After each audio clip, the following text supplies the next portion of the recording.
It is 6 p.m. Time to talk some basketball. Brendan Glasheen joined by the Action Network's Raheem Palmer and Matt Moore to give you everything you need to get smart about tonight's NBA games. 9-game slate. This is Heat Check. It is sponsored by BetMGM. We have best bets, player props, and what the public is on tonight. That is all coming up. Everything we discussed, the picks, data, all of it available to you on the award-winning Action Network app. So we figured if it ain't broke, don't fix it. Let's go back to the Moneyline Parlay because this crew nailed it last week with our 3 picks, and we hope to deliver again. So Matt Moore, please get us started. Give us a team to win tonight to start off our Moneyline Parlay.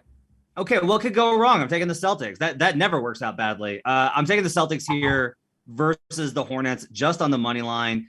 I do have them favored on both of the models that I use. I like this setup for them. I think that they've been much better. Here's a big deal: is that Gordon Hayward is likely to miss this game. If Gordon Hayward is not in for this game, the Hornets are fundamentally a different team. Like, you have to factor in that to the spread. That gives them an even bigger advantage here.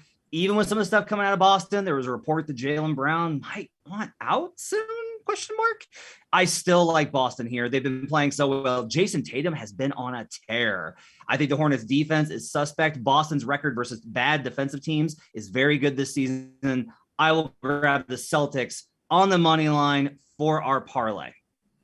Okay, just to clarify, Hayward is out. Hayward is out of the protocol. He didn't make the trip. So you're good. You're good on that front.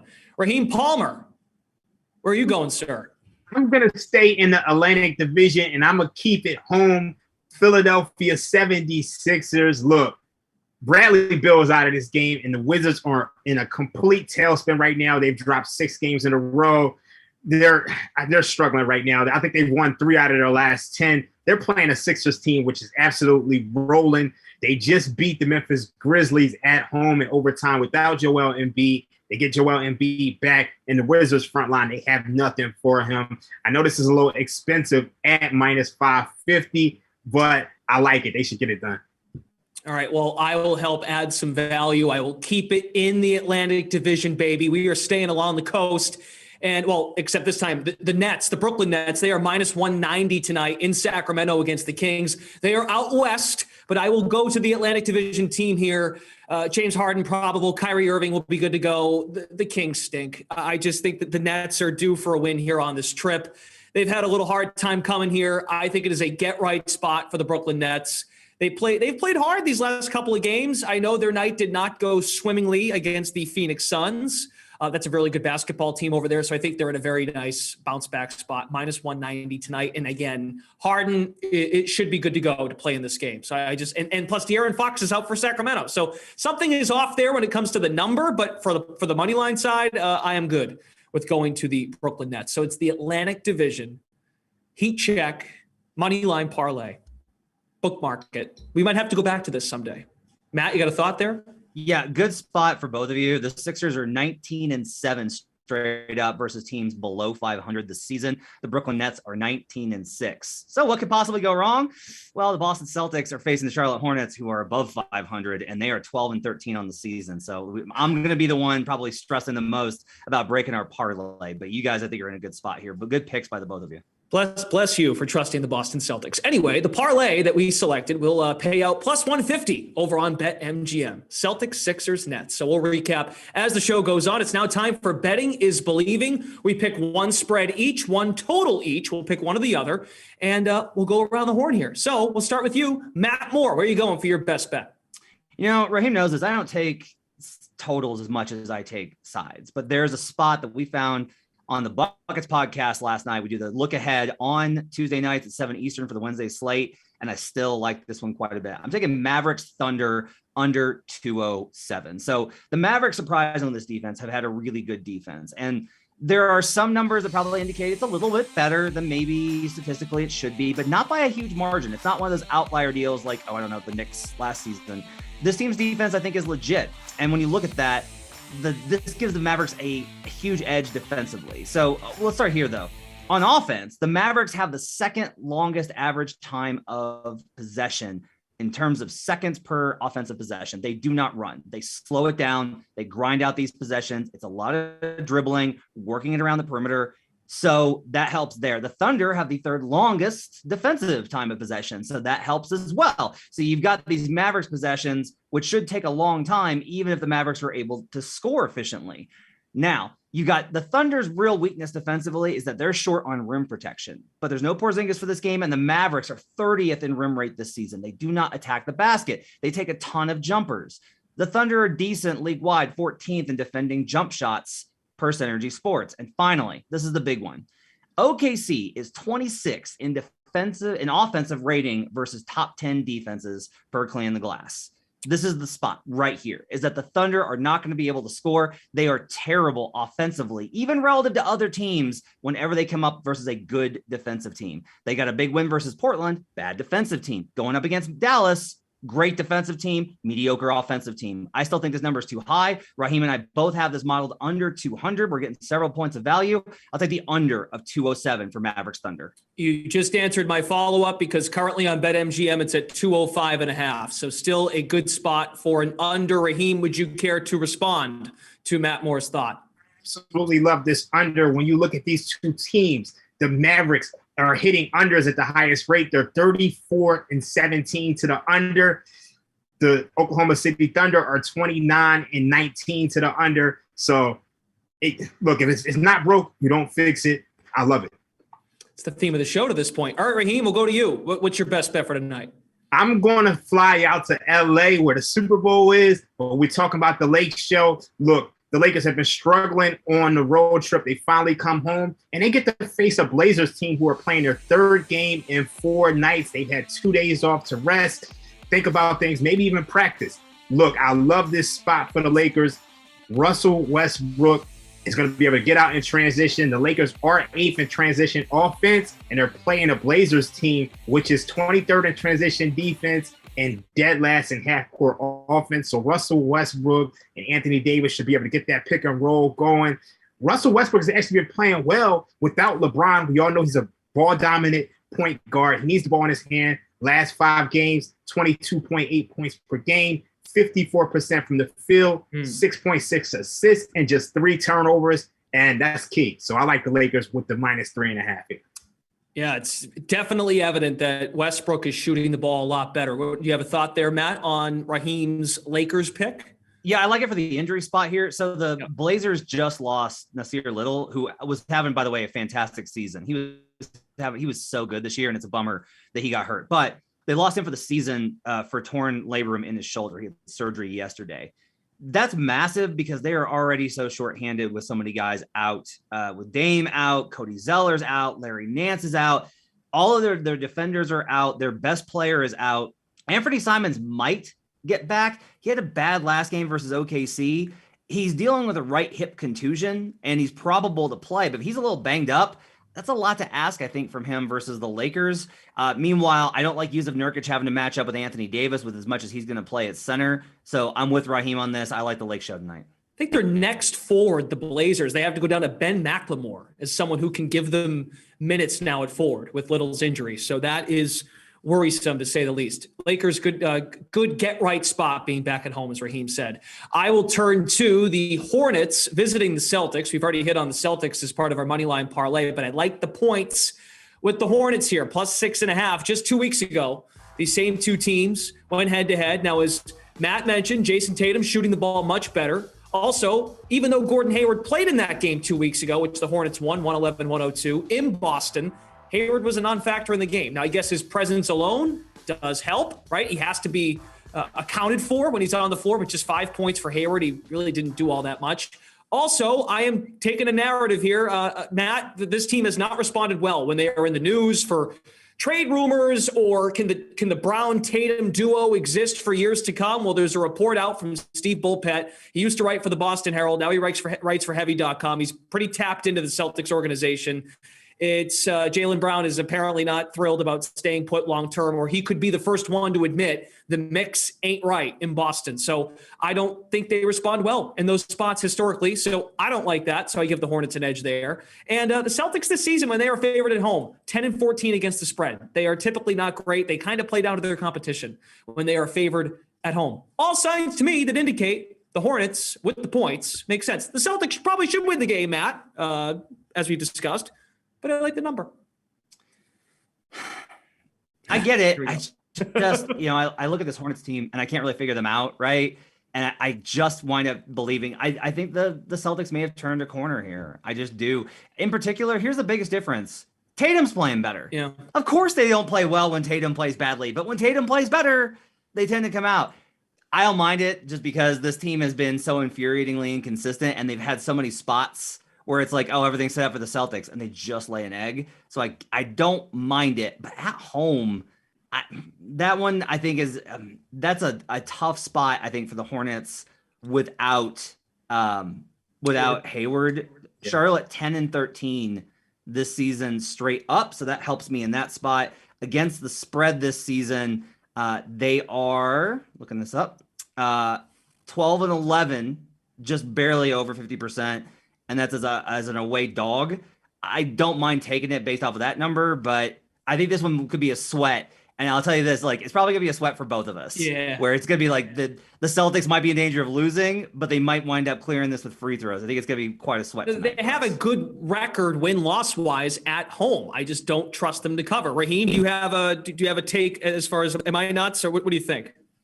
It's tough. I don't think you're nuts, because I think the one thing you did properly is that you waited all day for all the Boston money to come in. You got the best of the number at +6.5. Mm-hmm. So look, sometimes the odds makers, they open up a spread or a total, and their spread or total is on point, but the market feels otherwise. And I have no problem with you agreeing with the odds makers on this one. However, I do think the loss of Hayward looms large in this matchup. You really need that wing play. And I think the Hornets are just 2-4, 2-5 without him. So. Okay, well, we're all on the same team still, because the parlay can still work and this number can hit and it will all be fine. So let's hope for that.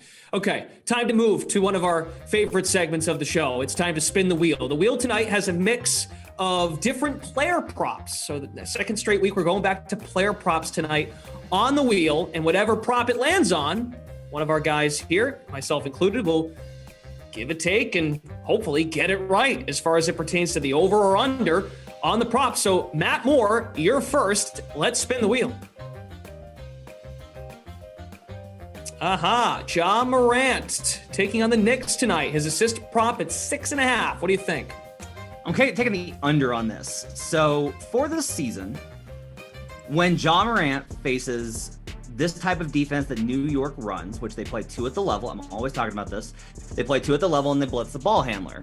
Ja Morant is 30th percentile league-wide in assists per pick. So out of pick and roll, which is a huge function of any offense, right? Creating offense out of pick and roll. Ja does not create assists because he dishes to the screener, who is typically Jaren Jackson, but might be Steven Adams. And then that player kicks to the corner. It's a simple trigger action for teams that are well coached, which the Grizzlies are, even with a mediocre half-court offense. But that helps a little bit as well. The Grizzlies' shooting is really inconsistent. So what we've got here is I like the over on Jaren Jackson and Steven Adams assists, but I like the under on Ja Morant assists. He's going to get blitzed by New York's ball handlers. He's going to get the ball out on the short roll. Those guys are going to create corner threes for other Grizzlies who may or may not hit it. And even if they run kind of a differential, they can run a wing pick and roll and get Ja to the middle, and Ja kicks to the corner. The shooters still aren't that great. New York's really good about forcing teams into half-court offense. They keep you out of transition. A significant number of Ja's assists are generated out of transition. So all these things combined, I like the under for Ja Morant, 6.5 assists tonight. Under 6.5 in 5 of his last 6 games, Ja Morant. So it bodes well for you on that pick. All right, Raheem's next. Let's spin the wheel. Okay, we go to Seth Curry of the Philadelphia 76ers. 3-point makes. Just 1.5 tonight for Seth, Raheem. Yeah, I'm going with the over here. Look, he's a member of the Curry family. Dell Curry, Steph Curry, one of the greatest 3-point shooting families we've ever seen. Look, he's taken 5.1 attempts per game, 40% from 3, and he's hit this number in 32 out of 42 games this season. That's 76%. And then more importantly, they're playing the Wizards, who can't really defend that well. And then also, I also like the fact that Joel Embiid is back, because he's going to deliver those screens to get Steph Curry open and be able to hit those threes. I like the over. Real quick, just to follow up to that, why would the number be set so low? Because I understand, like, shooter, as you said, 32 out of 42 is a pretty big sample. Shooters are going to go through cold streaks throughout the course of the season, but that's drastically low, is it not? It is, but the juice is minus 170. So that has to hit 62% of the time. Right. But I think it's priced a little bit off a little bit. So I'm going with the over here. Okay. Sounds good. Feels like a L word to me. All right, moving on. Let's I'll weigh in now. Let's spin this thing. Okay, Houston Rockets point guard Kevin Porter Jr. points and assists at 21.5 against the Cavs, who don't have Darius Garland. I'm taking the over on this. It's minus 125 on BetMGM.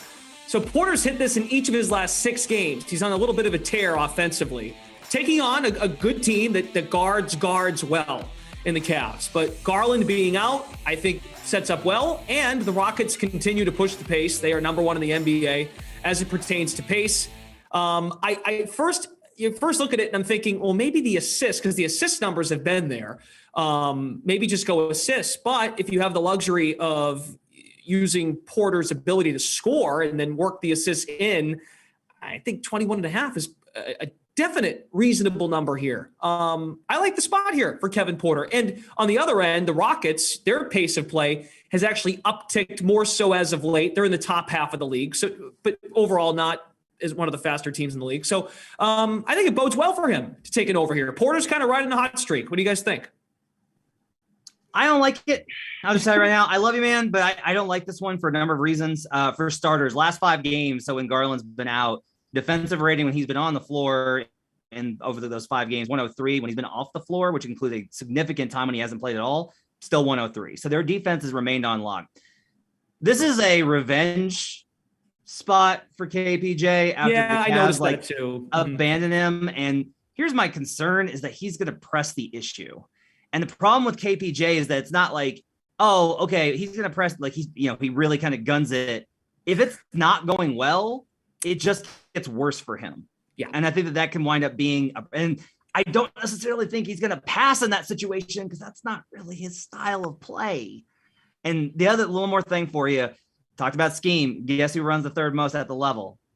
Cleveland Cavaliers. They're going to blitz him and try and force him into turnovers. I'm a little worried that you might come up short. The number's soft, though. I can't blame you on that one because if you look at it like 21.5, like that's a low number. But I'm a little nervous about it. Okay. And we all found out, Raheem, we found out the other night when he was smack talking Steph Curry, how that went for him. Oh, yeah. That didn't go well for him at all. You got to be at a certain level to talk to certain guys. And I don't even know why Steph Curry even responded to that young man. All right, we'll see. But that's what we're going to go with. So we doubted you on the Pacers the other night, and they came through for you. You have toppled us several times with our skepticism.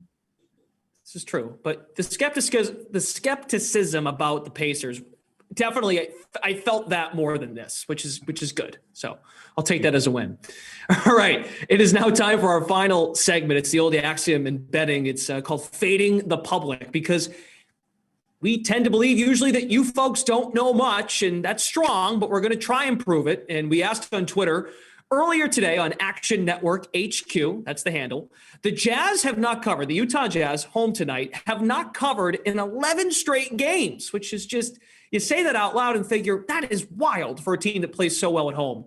One of the best home teams in the NBA. So who do we have tonight, folks? Nuggets +3 or Jazz -3. It's moved to 3.5 on BetMGM right now, but we asked at 3.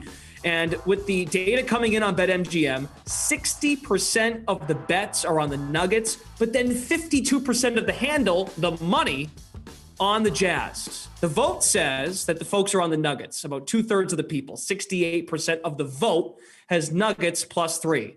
Matt, are you with the people tonight? I'm with the people, but I'm feeling pretty nervous about it. So here's what we've got. We've got all the money coming in on the Jazz, which means the Sharps are hitting it. Despite 68% or 60% of the tickets being on the Nuggets, it's moved the other way towards Utah. That's concerning. So we got a line move against us. We've got the Sharps definitely on Utah. It's a cupcake spot, even on the back-to-back for Denver. I'm expecting Nikola Jokic to play. I would advise if you're betting this to wait and make sure he's ruled in. Do not bet this until you know if Joker is going to play. He is dealing with a sore toe. Usually he plays through these things. I would expect him to play, but it is a question mark. But look, if he plays, which I expect him to, it's the Nuggets on a back-to-back. They've been playing better. They had a really poor performance versus Minnesota. It was a blowout. They're going to be frustrated by that. It's easier to get over blowout losses rather than close losses. We've learned that over time. Players have said that. It's Utah. It's a big game for them. No Gobert, no Mitchell, no Ingles. Clarkson's questionable. There's a bunch of things here that look like it leans towards Denver, which makes this look like too much of a cupcake, but I can't help but eat it. I will grab that cupcake and I will go with the public and take Nuggets +3. And no Whiteside. So if Jokic does play, there's no depth in that front court, Raheem. Are you going to fade the public, though? Sometimes you got to respect the market. This Jazz team has won 2 games out of their last 10. You mentioned it. They haven't covered in 11 games. I have this team priced as having one of the greatest home field advantages in sports, period. And look, the Nuggets, they're playing 3 and 4 nights. The Jazz, they're rested. I'm going to respect the market on this and think that the odds makers know what they're doing by setting this line and making them favorites, 3.5-point favorites at that. The Nuggets, the one thing about the Nuggets is they don't have a good bench at all. So even though the Jazz are shorthanded, I think these two teams are kind of evenly matched. And when you factor in the rest, I got to go with the Jazz. I'm going to lay the points. It's never a bad idea to go with the makers and figure they're onto something, right? That's always the safe play. But I am with Matt Moore on this one. I am taking the Nuggets +3. They play Friday against the Pelicans. So that's the game Jokic can miss. So I will, Matt, I know you're nearby. We can get on the phone with the Denver Nuggets medical staff. Get the toe wrapped up, play tonight, okay? Take Friday off. You're playing the Pelicans. This is an important game for the Nuggets. Now, I know they played better basketball as of late, but they need this game. They got beat by Utah at home just a couple weeks ago. So this is a revenge spot. Get them while they're down. Raheem, you say they're rested. They don't – Mitchell, Gobert, Ingles out for the season. Like, who's rested? Like, you got to factor that part in. It's very, very tough. And look, I did not want to take it, but when I'm looking at this line, it just smells fishy. And if it's fishy, I gotta trust the odds makers. I think it just stinks. Fair enough. All right. Well, I'm with Matt. Going with the Nuggets. Matt laid it out very nicely. I think Nuggets +3, 3.5 now on BetMGM. So that's what we're doing. So we're riding with the public tonight. And again, 60% of the bets, 52% of the money. So 60% of the bets on the Nuggets, but more of the money is on the Jazz. Just over 50%, 52%. So that's very interesting, that differentiation. Okay, so let's recap our night. Matt Moore is going with an under. Tonight, Matt Moore is playing a total, not a side. He's going under 207, Thunder Mavs. John Morant, under 6.5 assists. And he's riding the Nuggets tonight, +3. Against the Jazz. Raheem has the Lakers -3.5. No LeBron, but they're home, finally home, taking on the Damian Lillard less Trailblazers. Seth Curry over 1.5 3-pointers, and the Jazz tonight -3. Jazz will finally cover at home. And then I've got the Hornets +6.5 tonight against the Celtics. In Boston, Kevin Porter Jr. over 21.5 points and assists. And I've got the Nuggets as well. And to recap our Heat check Atlantic Division moneyline parlay. This might have to turn into a tradition if this works out on Wednesdays. Celtics, Sixers, Nets, +150. Bet $100, you win $150. That's what we're going with tonight. For more NBA picks all week long, be sure to check out Matt, Raheem, and others from Action Network on the Buckets Podcast. Guys, anything you'd like to tease coming up on the Buckets Podcast? Got lots of cool stuff coming up. The happy hour is rolling tomorrow with Brandon Anderson, going over various things. We'll have all-star picks next week, all sorts of things. We'll recap the trade deadline next week as well. We'll have get you set for that as well. We got our workshops on Tuesday and Wednesday night at 7 Eastern live. Make sure to check those out. Best bets throughout the week. Make sure to check it all out. Subscribe to Buckets wherever you get podcasts. Wow, we are at the midway point of the year. We're talking all-star break and deadline stuff. That is nuts. Okay, that's going to do it for us. Thank you to both Raheem Palmer, Matt Moore, and our entire team at Action Network. Brendan Glasheen saying so long. Thanks for watching Heat Check presented by BetMGM. Best of luck with all your bets tonight. Hope you win some money.